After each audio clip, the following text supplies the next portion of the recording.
బాంచన్ sir కాలు మొక్తా అనే ఉద్దేశం ఉంటే పార్టీ ఎందుకు పెడతామా? అంత భయపడేవాళ్ళంత పార్టీ పెడతామా? మీ ఇష్టానికి మాట్లాడితే మేము భయపడాలా? ఏ రోజున ఒక్క మాట మీకు కేసీఆర్ గారి గురించి కానీ ఇన్ని సంవత్సరాల్లో 12 సంవత్సరాల్లో ఒక్క తెలంగాణ నాయకుడిని ప్రభుత్వం ఏర్పాటు చేసినప్పటి నుంచి ఈ రోజు దాకా ఒక మాటంలా. ఇంకా మా వాళ్ళు తిడతా ఉండేవాళ్ళు, నువ్వు మెత్తబడిపోయి ఏం మాట్లాడలేదని. అడగండి ఒకసారి, అందరిని పేరు పేరున ఒక్కొక్కరిని అడగండి. నీకు పౌరుషం చచ్చిపోయిందా? పౌరుషం చావలా, తెలంగాణ మీద ప్రేమ చావలా.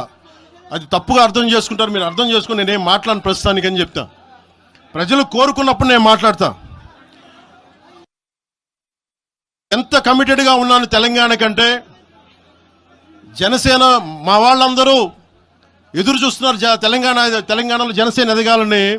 నేను ఒకటే చెప్పా, ప్రజలు కోరుకునే వరకు మీరు ముందుకు తీసుకెళ్ళండి అని చెప్పి నేను జర్నలిస్ట్ కాలనీలో ఉన్న తెలంగాణ జనసేన పార్టీని కూడా నేను తీసేశాను. మొత్తం హెడ్ క్వార్టర్స్ అంతా మంగళగిరిలో పెట్టిన. నాకు అంత కమిట్మెంట్ తెలంగాణ మీద. ఎందుకంటే నాకు రెచ్చగొట్టడం ఇష్టం లేదు. తగ్గి